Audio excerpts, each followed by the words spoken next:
চাই যে যুদ্ধ করে জীবন বিনাশ করে লাভ কি বড় ধ্বংস টেনে রে যুদ্ধ চাই না যে আর চাই না রে।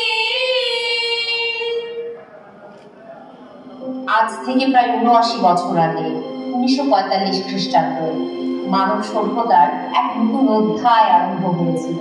কেউ বলে সে অধ্যায় আলোর, কেউ বলে অন্ধকারের, কারণ মানুষের তৈরি বোমায় ধ্বংস হয়েছিল মানুষের শহর।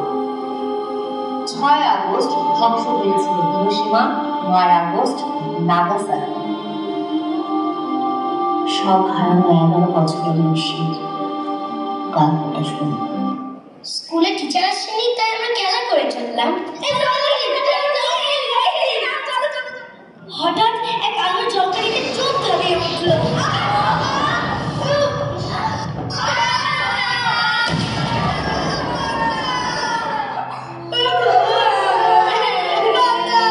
আমি কোথায়? আমার পা হাতের জামা ছিঁড়ে ঝুলে আছে, মাথা থেকে রক্ত পড়ছে। বাড়ি থেকে ছুটলাম কিন্তু বাড়ি নেই। বাবাকে দেখতে পেলাম, বাবার পেট কেটে হাফ হয়ে আছে, নাড়ি ভুঁড়ি দেখা যাচ্ছে। আমি বললাম, মা গো বাবা, মা কই? চাপা পড়েছে। আমি প্রাণপণে জঞ্জাল ছড়ানোর চেষ্টা করলাম। মা, তোমাকে যে বের করতে পারছি না মা, সমস্ত জোড়ালাটাই যে ভেঙে তোমার ওপর। থামলে কেন বাবা? ও বাবা, থামলে কেন? মরে গেছে।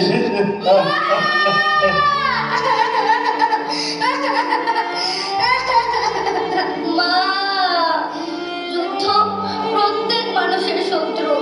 আমরা যদি চিরদিনের মতো যুদ্ধ দূর করতে পারি, শান্তির প্রচেষ্টা করতে পারি, তবে আমি জানি পরপারে আমার মা শান্তি পাবে, শান্তি পাবে।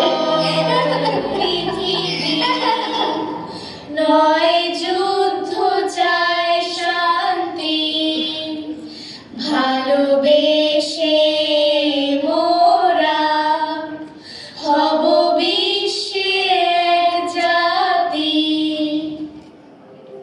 আজ অবধি একটা দুটো নয়, হাজার হাজার পারমাণবিক বিস্ফোরণের পরীক্ষা হয়েছে এবং বিজ্ঞানীদের মতে এর তেজস্ক্রিয়তার প্রভাবে এই পৃথিবীতে বিকলাঙ্গ শিশুর জন্ম হয়েছে ৫০ লক্ষেরও অধিক।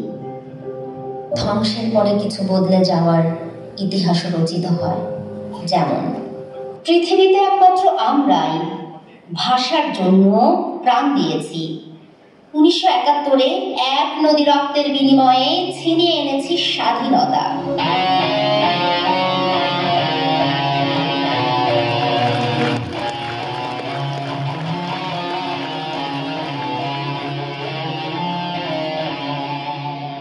এক যুদ্ধবিধ্বস্ত ধ্বংসস্তূপের ভেতর থেকে বেড়ে ওঠাই স্বাধীন দেশের গর্বিত সন্তান হিসেবে আবার এই বৈশ্বিক বিপর্যয়ের মুখোমুখি দাঁড়িয়ে বলতে চাই, এবারের সংগ্রাম আমাদের বিশ্বব্যাপী শান্তি প্রতিষ্ঠার সংগ্রাম।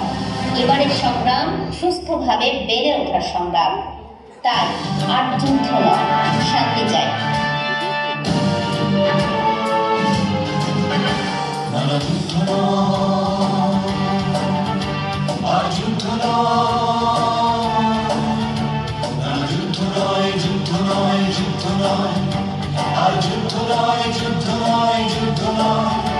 মোরা মুক্তি সেনা করেছি যুদ্ধ জয়, মোরা মুক্তি সেনা করেছি যুদ্ধ জয়। যুদ্ধ নয়, যুদ্ধ নয়, না না যুদ্ধ নয়, শান্তি এবার আসুক সারা বিশ্বময়, বিশ্বময়, বিশ্বময়।